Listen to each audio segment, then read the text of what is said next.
Timnas Indonesia gagal meraih kemenangan saat menjamu Laos pada matchday kedua grup B Piala AFF 2024.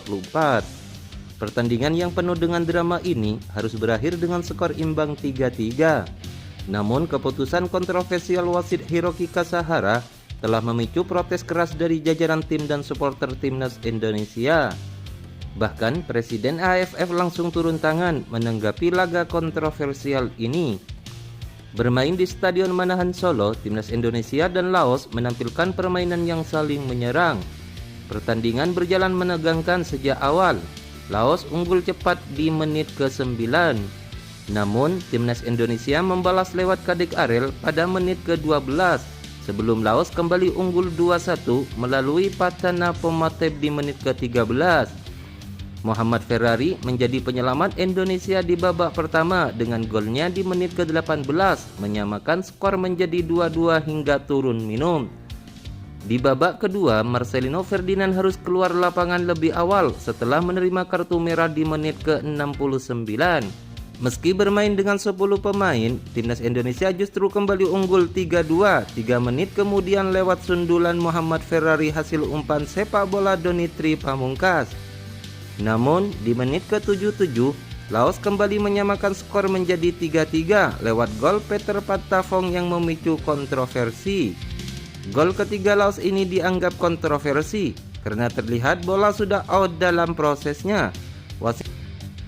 Wasit utama Hiroki Kasahara sempat berkonsultasi dengan petugas VAR tanpa melihat monitor lalu tetap mengesahkannya. Keputusan wasit Hiroki Kasahara ini langsung memicu protes keras. Dalam tayangan ulang yang disiarkan di layar stadion, terlihat dengan jelas bahwa bola sudah keluar sepenuhnya dari garis gawang sebelum akhirnya disambut oleh pemain Laos dan mencetak gol. Namun, meskipun protes keras dari pemain Timnas Indonesia, wasit Hiroki Kasahara tetap mengesahkan gol tersebut. Suara protes ini semakin keras karena pertandingan berlangsung tanpa teknologi VAR yang bisa membuktikan dengan lebih jelas apakah bola sepenuhnya melewati garis atau tidak. Nama Hiroki Kasahara menjadi trending di media sosial, di mana banyak pengguna internet menyuarakan ketidakpuasan mereka terkait keputusan tersebut. Meski banyak yang mengkritik keputusan tersebut, pihak wasit tetap tidak mengubah keputusannya. Ketiadaan VAR pada pertandingan ini pun menjadi sorotan karena teknologi tersebut dapat membantu wasit dalam mengambil keputusan yang lebih akurat. Banyak yang mempertanyakan mengapa teknologi VAR tidak diterapkan dalam laga sepenting ini yang seharusnya bisa memberikan keputusan yang lebih adil. Keputusan wasit tersebut langsung menjadi bahan perbincangan di media sosial. Supporter Timnas Indonesia mengungkapkan kekecewaannya karena merasa bahwa kemenangan sudah ada di tangan Garuda namun dirampas oleh keputusan yang dianggap sangat merugikan Indonesia. Menindaklanjuti hal ini, PSSI telah mengirim surat protes kepada AFF setelah pertandingan. Menurut Erick Thohir, PSSI sebagai federasi memiliki otoritas untuk menyampaikan protes resmi kepada AFF. Sikap PSSI mengajukan protes bertujuan agar wasit pertandingan lebih cermat dalam membuat keputusan. Merespon protes tersebut, pihak AFF akan menindaklanjuti adanya kejanggalan kinerja wasit tersebut melalui tim investigasi. Kami sangat menghargai atas protes yang dilakukan para tim dan PSSI.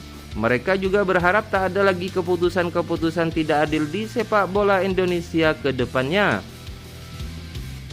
Dengan keputusan wasit yang kontroversial, Timnas Indonesia asuhan Sintayong harus menerima kenyataan bahwa lawannya tak mudah untuk dikalahkan walau skuad Garuda bermain di kandang sendiri. Secara sekilas, Timnas Indonesia asuhan Sintayong sudah cukup baik dalam sektor serang. Namun, Timnas Indonesia masih memiliki kekurangan yang begitu terlihat di sektor pertahanan. Berulang kali, pertahanan Timnas Indonesia mudah ditembus oleh para pemain Laos. Tak sedikit pula kesalahan di sektor pertahanan berakhir menjadi gol bagi Laos ke gawang Timnas Indonesia. Meski harus diakui bahwa Laos bermain cukup bagus, tetapi ada satu momen gol yang dianggap kontroversial dan menggagalkan kemenangan Timnas Indonesia. Andaikan tidak terjadi gol ketiga tersebut, maka Timnas Indonesia bisa saja menang dengan skor 3-2. Sebelum pertandingan, ternyata media Vietnam sudah membahas soal wasit Hiroki Kasahara yang dinilai cukup kontroversial. Wasit yang pernah dituding memihak tim Vietnam membuat Indonesia khawatir di Piala AFF, tulis media Vietnam. Media menyebut timnas Indonesia harus ketakutan saat wasit Jepang memimpin pertandingan Indonesia lawan Laos, orang yang sama yang dituding memihak tim Vietnam di final AFF U23.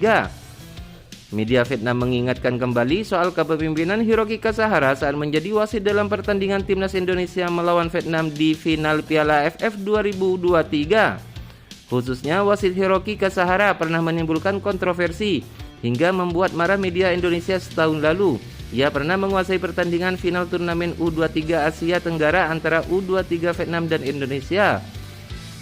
Pada laga tersebut, bek Vietnam U23 Nguyen Hong Phuc sempat ditabrakan dengan Haikal Al-Hafiz dari Indonesia U23 pada menit ke-113. Saat terjadi perselisihan di dekat pinggir lapangan, Hong Phuc mengayunkan tangannya ke belakang dan memukul wajah Haikal. Saat itu, wasit tak memberikan kartu meskipun tindakan pemain Vietnam dinilai cukup brutal. Wasit tidak memberikan kartu penalti dalam situasi ini, namun fan Indonesia sangat marah. Usai pertandingan, fan Indonesia membanjiri laman Instagram pribadi Hong Phuc dengan mengklaim pemain tersebut mengalahkan Haikal Al-Hafiz dengan dingin, tulis media Vietnam Soha. Kini, Hiroki Kasahara kembali menimbulkan kontroversi terkait gol ketiga Laos yang mengagalkan kemenangan timnas Indonesia. Terlepas dari kontroversi wasit ini, timnas Indonesia harus bangkit kembali menatap pertandingan penting berikutnya melawan Vietnam. Timnas Indonesia wajib meraih hasil menang melawan Vietnam untuk memastikan diri lolos dari babak grup Piala AFF 2024. Skenario terbaik untuk lolos ke semifinal adalah yakni dengan menyapu bersih dua laga tersebut dengan kemenangan. Maka dipastikan timnas Indonesia akan finish sebagai juara grup dengan perolehan 10 poin. Lalu bagaimana jika timnas Indonesia terpeleset pada salah satu dari dua laga tersebut? Jika hal itu terjadi, peluang timnas Indonesia untuk lolos ke semifinal tentu masih terbuka. Jika menilik kekuatan calon lawan timnas Indonesia, duel melawan Vietnam tentu akan cukup menyulitkan timnas Indonesia. Bermain di tandang lawan dengan kualitas skuad yang dimiliki Vietnam cukup berat bagi Rafael Struijk dan kawan-kawan untuk meraih kemenangan. Sehingga hasil imbang di markas Vietnam merupakan pencapaian yang tak patut dikecewakan. Andaipun jika timnas Indonesia kalah dari Vietnam, peluang untuk ke semifinal pun masih ada. Asalkan timnas Indonesia mampu meraih kemenangan saat menjamu Filipina pada laga pemungkas di Stadion Manahan Solo pada 21 Desember 2024. Serta berharap Vietnam mampu menyapu bersih dua laga sisa yakni melawan Filipina dan Myanmar. Dengan begitu, timnas Indonesia setidaknya dapat mengunci posisi runner-up grup B. Atas kondisi ini, idealnya timnas Indonesia mampu meraih 4 poin dari dua laga di berikutnya.